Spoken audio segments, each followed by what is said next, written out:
Hello નમસ્કાર મિત્રો। જ્યારે કોઈ બે બિંદુઓ આપેલા હોય અને તે બે બિંદુઓથી મદદથી બનતો જે રેખાખંડ હોય તે ત્રણ સમાન ભાગમાં જ્યારે વહેંચેલો હોય તો તે ત્રણ ભાગમાં સમાન વહેંચવા માટે જે બિંદુઓ મતલબ બે બિંદુઓ આપેલા હોય તે બિંદુઓના યામ કઈ રીતે શોધવા તે આપણે અહીંયા જોવાનું છે કે વિભાજન સૂત્રનો ઉપયોગ કરી અને આપણે જોશું કે જ્યારે બે બિંદુઓથી બનતો રેખાખંડ હોય તેને ત્રણ સમાન ભાગમાં વહેંચવામાં આવે તો ત્યારે તેના બે બિંદુઓ મળે તેને ત્રિભાગ કરવા માટે તે બિંદુઓના યામ શું હોઈ શકે અને કયા કયા હોઈ શકે તે આપણે વિભાજન સૂત્રનો ઉપયોગ કરી અને અહીંયા જોવાનું છે કે કઈ રીતે આપણે એના યામ શોધી શકીએ અને કોઈ રેખાખંડનું વિભાજન જ્યારે થાય ત્યારે તે બિંદુઓના યામ આપણે કઈ રીતે શોધી શકીએ। હેલો નમસ્કાર મિત્રો। કે જ્યારે બે બિંદુઓ આપેલા હોય અને તે બિંદુઓની મદદથી કોઈ પણ ત્રણ ભાગમાં વિભાજન થતું હોય કોઈ પણ રેખાખંડનું તો તે વિભાજન કરે છે જે બિંદુઓ તેના યામ આપણે કઈ રીતે શોધી શકીએ વિભાજનના સૂત્રની મદદથી તે આપણે અહીંયા જોવાનું છે કે જ્યારે બે બિંદુઓથી બનતો રેખાખંડ હોય તો અને તેનું ત્રણ ભાગમાં સમાન વિભાજન થતું હોય ત્યારે આપણે તે બિંદુઓના યામ કઈ રીતે શોધવા તો આપણે સિમ્પલ અહીંયા આપણે શું છે એ અને બી બે બિંદુઓ આપેલા છે બે અને -2 એ વાળું એ બિંદુ છે અને -7 અને 4 વાળું બી બિંદુ છે। તો આપણે અહીંયા આ લાઈન ઉપર આ એ બિંદુ આપી દઈએ, અહીંયા બી બિંદુ આપી દઈએ સિમ્પલ। હવે આ લાઈનને શું કીધું છે અહીં બિંદુઓ રેખાખંડનું ત્રણ સ્થાન ભાગમાં વિભાજન કરે છે મતલબ ત્રણ સરખા ભાગમાં વિભાજન કરે છે।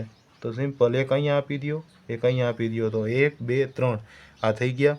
તો અહીંયા એક આપી દો, પી નામ આપી દો, અહીંયા ક્યુ નામ આપી દો સિમ્પલ। હવે આપણે શું અહીંયા જોઈએ છે આના યામ આપેલા છે, આના યામ આપેલા છે તો આપણે પી અને ક્યુના યામ જોઈએ છે કે ત્રણ ભાગમાં વિભાજન થાય છે 1 2 ત્રણ ભાગમાં વિભાજન થાય છે તો પી અને ક્યુના યામ શોધો વિભાજન સૂત્રની મદદથી। તો આપણે સિમ્પલ પી અને ક્યુના યામ શોધવા માટે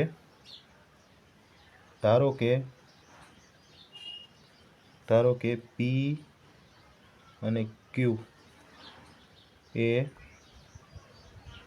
એ બીને ત્રિભાગમાં બિંદુઓ છે। આપણે ધારી લીધું છે સિમ્પલ, મેં અહીંયા કેમ લખ્યું છે એવી રીતે ધારી લીધું છે, અહીંયા લખી દીધું છે જેથી AP is equal to P Q is equal to QB. કેમ કે આ બધા ત્રણ ભાગ સરખા ભાગમાં થાય છે તો આની વેલ્યુ પણ સરખી જ હોવી જોઈએ ને એપી પી ક્યુ અને ક્યુબીની। સિમ્પલ આ રીતે લખી શકાય બધાના ઇક્વેશનમાં કે એપીની વેલ્યુ પી ક્યુ જેટલી છે અને પી ક્યુની વેલ્યુ ક્યુબી જેટલી છે મતલબ બધાની વેલ્યુ સરખી છે માટે પી એ બીનું 1/2 ગુણોત્તરમાં અંતઃવિભાજન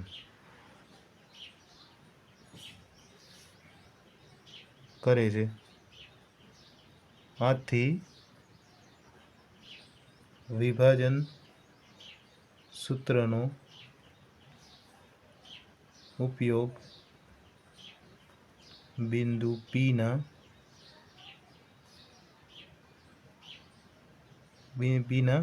યામ શોધતા।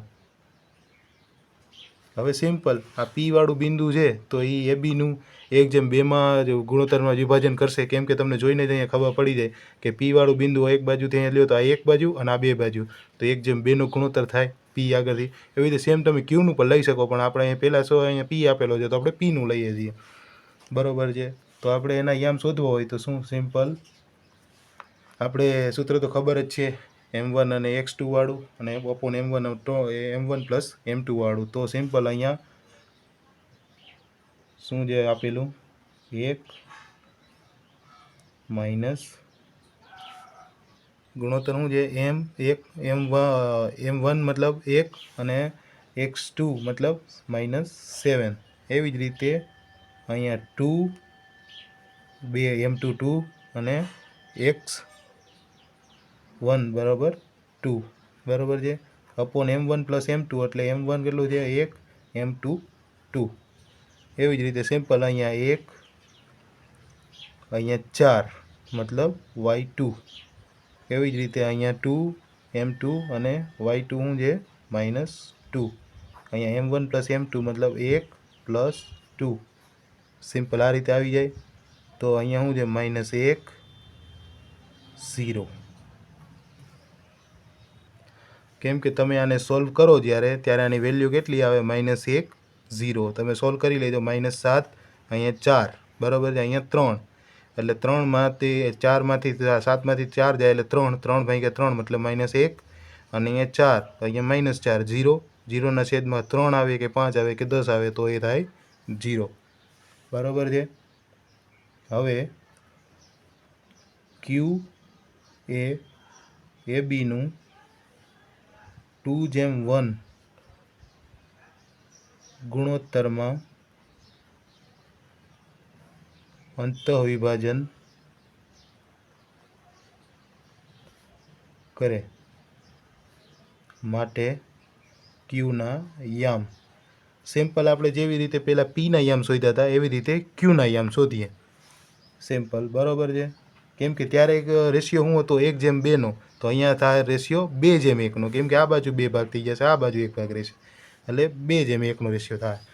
તો અહીંયા સિમ્પલ જેટલી વેલ્યુ ખાલી બદલાવવાની છે, અહીંયા 2 કરવાના છે -7, અહીંયા 1 કરવાનો છે 2, અહીંયા 1 + 2 હતું, અહીંયા 2 + 1 થશે.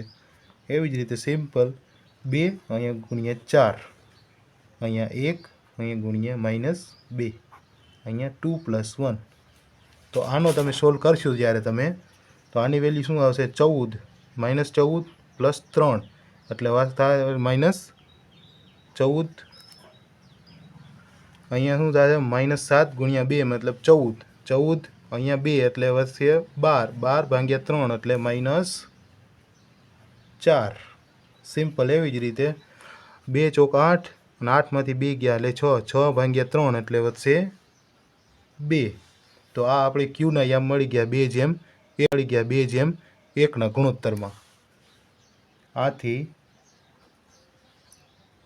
A અને B ને જોડતા રેખાખંડના ત્રિભાગ